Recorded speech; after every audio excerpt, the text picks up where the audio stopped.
Hello नमस्कार, कसे आहात सगळे? मस्त मजेत आहात ना? तर बघा आज छान सोमवार आहे, मस्त अशी पूजा झाली आहे. तर बघा सफेद फुलं आणि पर्पल रंगाच्या फुलांनी असं हे केलंय.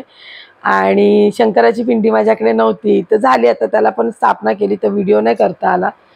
प्रत्येक गोष्टीचा व्हिडिओ करायला असं नाही जमत, पण ठीक आहे, जेवढं मला असं वाटतं की तुमच्यावर शेअर करावं ते मी नक्की तुमच्यावर शेअर करते. तर बघा छान अशी देवपूजा झाली आणि देवपूजेचे व्हिडिओ याच्यासाठी शेअर करते कारण बऱ्याच जणांना देवपूजा बघायला आवडते. मी मागे पण म्हटलं की कधी-कधी काही गोष्टी आपल्याला शक्य नसतात, पण आपण बघून आनंद घेऊ शकतो. म्हणजे म्हणतात ना दुसऱ्याच्या ठिकाणी ते म्हणजे एखाद्या गोष्टीसाठी अट्टहास केला तर आपलंच मन दुःखी राहतं. त्यापेक्षा बेस्ट आहे की आपण बघण्यात पण आनंद मानावा. तर म्हणून मी हे व्हिडिओ करत असते देवपूजेचे. तर बघा छान अशी देवपूजा झाली आणि रंगसंगतीसाठी स्पेशली पूजा करते, कारण का बरेच जणांना आवडतं रंगसंगती. कधी-कधी काही जणांना कळत नाही, फुलं मिळत असतात पण कोणता कलर कोणासोबत हे करावा असं. सो मी त्याच्यासाठी हे पूजेचे व्हिडिओ केलेत. तर कसा वाटला आजचा पूजेचा व्हिडिओ नक्की कमेंट करून सांगा. आणि सध्या जास्वंदाला पण बरंच बहर आहे. तर आज मी तुमच्याबरोबर ना एक व्हिडिओ शेअर करते, तो आहे तुपाच्या वातीचा. सध्या बाजारात बघा बाहेर ना तुपाच्या वाती मिळतात आहे, शुद्ध तुपाच्या वाती म्हणून आपल्याला दिले जातात ते डबे. ॲक्च्युअली त्याच्यामध्ये बघा मी कुठल्या कंपनीला नावं ठेवत नाही की काय नाही, पण जे मला जाणवलं ते मी सांगते. त्याच्यामध्ये ना वॅक्स असतं, तुम्ही ते करून बघा. सो मी हा प्रयोग आधी घरी करून बघितला, ते वापरलं आणि आता म्हटलं चला तुमच्यावर पण शेअर करते. तर याच्यासाठी बघा आपल्याला शुद्ध तूप लागतं, जे आपण घरी बनवतो ते, किंवा माझ्या इथे बाजूलाच गोठा असल्यामुळे मला ते गाईचं शुद्ध तूप तिकडनं मिळून जातं.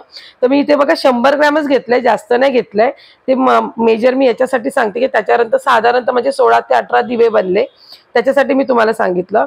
तर बघा 100 ग्रॅम जे तूप होतं ना ते थोडं कढवून घेतलं, कारण आपलं तूप बघा आता सध्या मध्येच गरमी होते, मध्ये थंडी लागते, ते हे होतं. त्याच्यामुळे मी ते थोडंसं गरम करून घेतलं, कारण त्याच्यामध्ये मला नंतर आहे ना एक गोष्ट टाकायची आणि ती गोष्ट आहे आपलं भीमसेन कापूर. तर बघा आपण कधी पण कोणतेही शुभ कार्य करतो तेव्हा आपण नेहमी 2 वातींची करतो. मग ते आपल्या समईच्या वाती असू दे किंवा फुलवाती असू दे, पण प्रत्येक वेळी आपण 2 वातींची एक वात करतो. तर अशा प्रकारे बघा 2 वातींची एक वात करून घ्यायची आहे. ते इथे मी बघा कापसाच्या 2 वातीच्या. आता तुम्ही म्हणाल ताई 2 वातीचं एकत्र करायला ते जाड होतं. तर बघा कापूस पिंजून घ्यायचा आणि त्याचे 2 भाग करायचे. त्याच्यानंतर एका भागावर एक वात करायची बघा याच्यात व्हिडिओत दाखवल्याप्रमाणे दुसऱ्या, आणि मग त्या 2 वाती जर तुम्ही एकत्र केलात ना तर एकदम पातळ वात तयार होते. आणि बाहेरच्या रेडीमेड वातीपेक्षा मला ह्या कापसाच्याच वाती आवडतात, कारण बाहेरच्या रेडीमेड वाती ना खूप जास्त म्हणजे जेव्हा प्रज्वलित होतात ना तेव्हा ते जास्त प्रथिने अशा प्रज्वलित होतात, आणि ह्या ज्या वाती असतात ना आपण ज्या वळलेल्या ते एकदम मंद गतीने छान अशा वळतात. तर जेव्हा पण आपल्याला वेळ असतो ना तेव्हा अशा प्रकारे जर वाती तुम्ही करून ठेवला तर तुमचं काम सोपं होतं. तर मला जेव्हा कधी वेळ असतो ना तेव्हा मी अशा प्रकारे अर्ध काम करून ठेवते. तर या माझ्या वाती आधी करून ठेवलेल्या होत्या मी जेव्हा वेळ होता तेव्हा.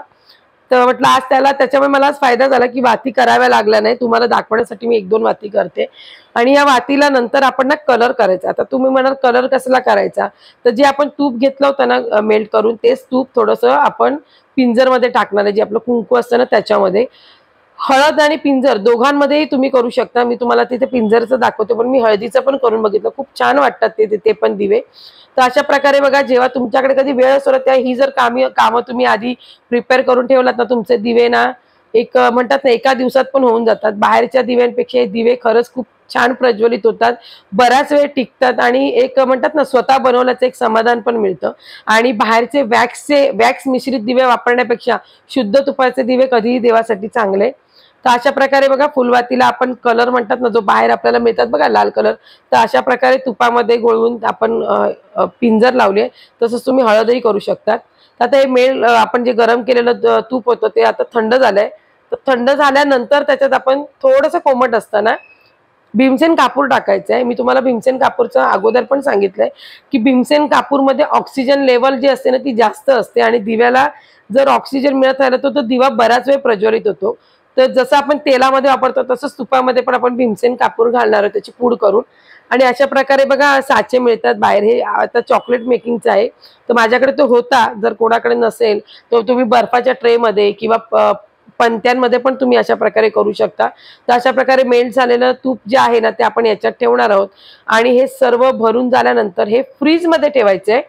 फ्रीजरमध्ये नाही. मी तुम्हाला हे सांगते कारण मी दोन्ही गोष्टी करून बघते आणि जो इफेक्ट होतो ना त्याच्यावरून मी तुम्हाला सांगते. फ्रीजरमध्ये जर तुम्ही या वाती ठेवल्यात ना तर त्याला पाणी सुटतं आणि जर तुम्ही ते फ्रीजमध्ये सेट करायला ठेवलं तर ते व्यवस्थित होतात.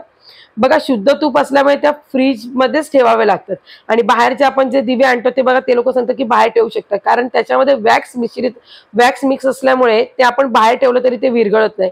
पण शुद्ध तुपाचे दिवे जर तुम्ही बाहेर ठेवलात तर ते विरघळणार. त्यामुळे हा फरक एक तर पहिला आहे. दुसरी गोष्ट आता तुम्हाला इथे दिसत असेल काही दिवे माझे व्हाईट आहे आणि काही येल्लो आहे. तर ते येल्लो होण्यासाठी काय करायचं, ते जे मेल्ट झालेलं तूप असतं ना त्याच्यामध्ये थोडीशी हळद टाकायची. मग त्याचा कलर आपल्याला असा मिळतो. जे बाहेर आपल्याला मिळतात ना शुद्ध तूप, ते शुद्ध तुपाचे नसून हे अशा प्रकारे कलर केलेले असतात. ते म्हणतात ना आपल्याला गंडवायचा प्रकार आहे. पण म्हणतात ना आपण जर जागरूक असेल तर आपल्याला ही गोष्ट कळते आणि जेव्हा आपण करतो ना तेव्हाच आपल्याला फरक कळतो. तर इथे बघा मी आता दोन्ही दिवे लावलेत. एक तुपाचा लावलाय प्युअर तुपाचा आणि एक जो बाहेरून जो शुद्ध तुपाचा म्हणून मी घेऊन आले तो दिवा लावला. त्याच्यानंतर बघा फरक, जो शुद्ध तुपाचा दिवा होता त्याचा कापूस अलगद निघतो कारण ते शुद्ध तूप होतं म्हणून त्याचा कापूस बघा लगेच निघाला. आणि जे मिश्रित होतं ना जे आपल्याला शुद्ध तूप सांगू त्याच्यात वॅक्स असल्यामुळे त्याची वात पण बघा कशी राहिली आणि ती निघताना अशी खरडून काढावी लागली. तर हा फरक होता शुद्ध तुपाचा. तर आता बाहेरचे दिवे घ्यायचे की स्वतः घरी करवायचे हा तुमचा प्रश्न आहे. पण मी तर सांगेन जे सुख आपण स्वतः बनवण्यात असतं ना ते सुख दुसऱ्या कशात नाही. तर बघा हे झालं दिव्यावरती. त्याच्यानंतर संध्याकाळी सध्या आमच्याकडे तुम्हाला माहिती घट बसणार आहे तर डेकोरेशन चाललं. यावर्षी मुलीने ठरवलं काहीतरी वेगळं करायचं म्हणून. तर तिचे सगळे फ्रेंड सर्कल येत होतं 2-3 दिवस मदतीला. तर आज कसंही कोण आम्हाला फायनल करायचं होतं कारण का मला आज सगळं संपवायचं होतं. तर त्याच्यात एकाचा वाढदिवस पण होता पण आम्हाला तिकडे जायला वेळ नव्हता. त्यामुळे त्याचाही बर्थडे म्हणतात ना छोटंसं एक बर्थडे सेलिब्रेशन आमच्याच घरी केलं. तर एक म्हणतात ना कामामध्ये पण एक थोडे आनंदाचे विरंगुळाचे क्षण आपण शोधून काढायचे असतात कारण तेच महत्वाचं असतं. कारण काय कामं ही आयुष्यभर पडली असतात. थोडे विरंगुळ म्हणतात ना एक विरंगुळा आपल्याला पाहिजेच असतो आणि लहानांबरोबर लहान आणि मोठ्यांबरोबर मोठे होऊन आपण जर राहिलो ना तर खरंच सांगते आयुष्य खूप सुंदर बनून जातं. ही मुलं खूप लहान आहेत माझ्यापेक्षा पण म्हणजे त्यांच्याबरोबर मला पण कधी असं अनकम्फर्टेबल वाटत नाही आणि त्या मुलांनाही माझ्यासोबत कधी अनकम्फर्टेबल वाटत नाही. त्यामुळे खूप छान असं मिक्स होऊन जातो आम्ही. एक ग्रुपच आमचा असं बनलाय. तर कसा वाटला आजचा व्हिडिओ नक्की कमेंट करून सांगा आणि व्हिडिओ आवडल्यास व्हिडिओला लाईक शेअर सबस्क्राईब करा.